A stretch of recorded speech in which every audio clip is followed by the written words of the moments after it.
In today's video, we are going to be talking about 6 tests of love, not 5, not 7, 6 tests of love. But first, we are going to dive into a story. It's the 300th millionth episode of The Bachelorette, and the stakes have never been higher. The Bachelorette is deciding between two boys, handsome 1 or handsome 2, with personality as the same set and their interests totally opposite in order to increase the stakes in their corny lines, both spoken with the same oomph in each episode. The Bachelorette girl, even though she's had like 20 episodes to decide which man she wants to choose to marry, and she literally has the choice to not choose any of them, she feels legally obligated in order to marry one of them, and she loves them both equally. In order to decide, in order to test which one she should marry, she decides to do something that one girl has never done ever on any of the 300 million episodes of The Bachelorette.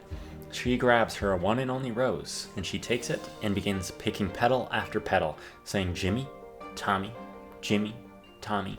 And she knows whoever that last petal is, Jimmy, Tommy, Jimmy, Tommy, that's who she's going to choose to marry, because it's fate. So these little rose petals are falling away as she's breaking them off, and ultimately she chooses Tommy, because Tommy is better than Jimmy, according to the rose. Now, do you think that's the best test for love, or do you think there's better tests in order to see if your love will last? Well, in today's video, we're going to be talking about 6 tests of love. So if you want to know what those 6 tests are, stick around for this episode of Love Stories with Grady.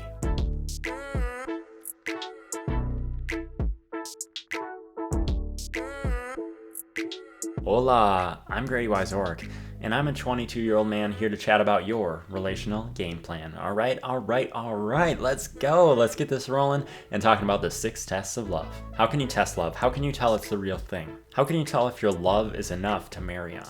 Well, sadly, there is no love meter. It's not like, all right, the love is inching up. It's passing the dating meter. Oh, we should date. It's keep on going. Is it going to pass the marriage meter? It passed the marriage meter. We should get married. Oh my gosh, that's amazing. There is no love meter. And the fact is, the tests that I'm going to give you in this video aren't necessarily like chemistry tests. They're not things that you can actually necessarily go out and experiment on and see if you actually genuinely do have love.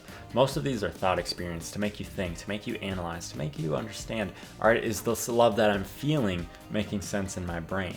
And is the things that are making sense in my brain that I'm matching with this person, is it making sense with what I'm feeling? Because as we discussed in last video, these two should be connected. Listen, there is no magic answer to knowing if the person that you're with is the person that you should marry. I mean, of course you should know, but this video is talking about how can you potentially know? Practically everything that I'm going to be talking about in this video is based off of this book, Facts of Life and Love for Teenagers, written in 1957 by Evelyn Millis Duvall. And she talks all about this, not only for teenagers, because most teenagers back then weren't getting married, but for young adults, for people in their 30s, for people in their 40s, for elderly people who are likely needing facts of life and love. So anyway, last video we talked about how there's some social scientists out there who understand and look at love, and these are pulled from their findings. So what do we know about love? First of all, love is outgoing. Love that lasts does not center in oneself. That's what Evelyn Millis Duvall meant by that. Self-centered love is childish love that can't hold up in the real world. Mature love looks out for others. It is other-centered. With this love, you are more concerned about your partner's well-being than your own well-being.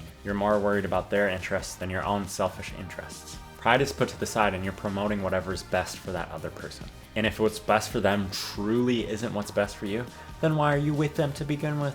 If their life plan is to live in the Bahamas for 20 years, but you want to be a full-time football player living in the US, you're not likely meant to marry each other. Anyway, with love, when a difference of opinion comes up, you should be able to work through it understandably on the same page and get on the same page because of love throughout the conversation. Lovers also love the world. They're not only centered on oneself, they love others, and they don't become too intertwined where they don't literally ever step out their door and experience the world together. Second test. So first of all, is your love outgoing? Second test, real love releases energy. That's what Evelyn Millis Duvall says. So what does that mean? When you're in love, are you wanting to sit around and do nothing? She says that's not likely love. Love that lasts is creative, and it pushes you to be creative. If a boy truly does love a girl, he wants to accomplish and achieve more for that girl. Not only for her, but also for him.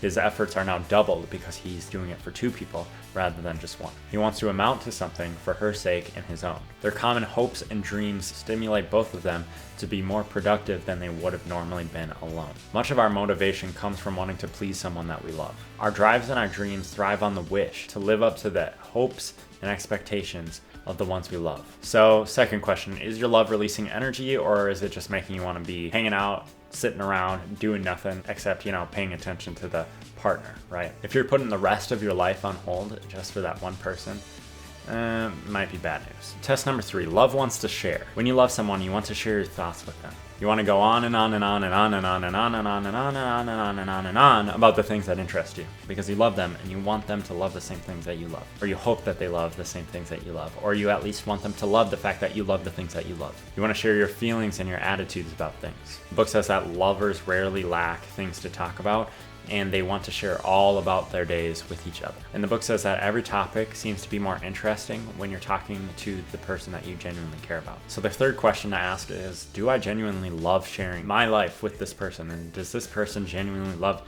sharing their life with me? Number 4, fourth test of love. The book says you are in love to the extent to which you think and feel and talk and plan in terms of we instead of I. The person who is only kind of still partly in love, that person is still talking about I terms. I want to do this in the future. I want to do this. I want to do this, accomplish this, do this, so on and so forth. And maybe this is the case early on in the relationship before you've really gotten into talking about if your futures will meld together and actually make sense together. But eventually, the I terms should turn into we terms, because if you don't actually see yourself with that person along the line in the future as a we, if you can't even imagine yourself as a we instead of an I, what are you doing in that relationship? Are you dating just to date? The book gives examples in regards to planning, such as what do we like? What do we plan to do? What do we enjoy? Where do we plan to go? So the fourth test is, are you thinking about you two as a couple in the future, or are you thinking about just your own self-interests? Number 5, you must like as well as love. So what does that mean? It means you must be able to respect and admire your loved one if you expect to love him or her for very long. The book says, of course, there is always room for improvement, even in love relationships. But unless you can honestly say to yourself, I like this one that I love, then your love is kind of headed towards stormy seas. Like, let's say, oh, I really feel strongly for this person, but I kind of hate his guts, everything that he stands for, everything that he thinks. I'm emotionally drawn to this person, but I hate everything about who they are. Then maybe that person isn't the right person for you. The book says, don't marry someone planning on reforming them after. This is not a reformative type arrangement. You are not here to play the hero. If that person doesn't change before the marriage, they likely won't put the priority to change after the marriage. Maybe they will. Let's hope they will. If you're already in the marriage, it can happen. I've heard plenty of stories where it can happen. However, don't go into a marriage hoping that you can reform the person, because there's no guarantee that you'll be able to.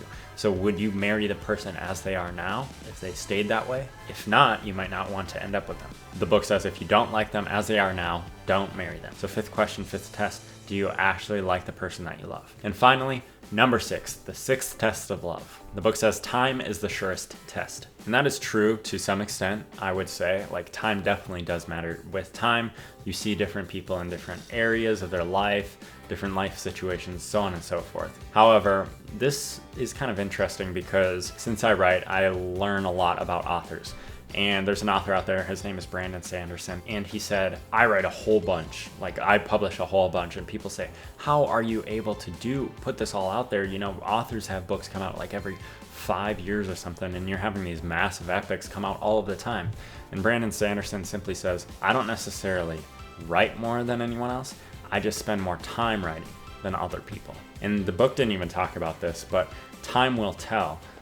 An interesting thing about this is, how much time are you investing in your relationship now? Time isn't always about calendar years. If I go on a date with a girl once every month for 3 years, is that a better way to tell if I would be a good fit for her compared to if I went on a date with her every other day for a year? That's 36 dates over 3 years versus like 150 dates over 1 year. One is more calendar years, but another one is more time. And so time doesn't always mean calendar years. That just literally came to me while I was recording this video. But this one, when I was writing the notes, I'm like, well, this isn't always the case. My parents got engaged roughly 4 months after talking on a daily basis. I know of someone I respect him so much, but he literally got engaged after 2 weeks, I believe. And that was an intense 2 weeks for him. And also he was like 25, 26. And so he wasn't like teenager age, but still that's pretty crazy. But he spent time with the girl and the girl spent time with him, and they really did get to know each other in those 2 weeks to figure out, is this something that we would actually want? The book asks these questions. Have you known each other for a decent amount of time? Have you experienced conflict and disagreements together and worked through them? Have you experienced life's troubles? Have you experienced life's trials? Have you experienced life's joys?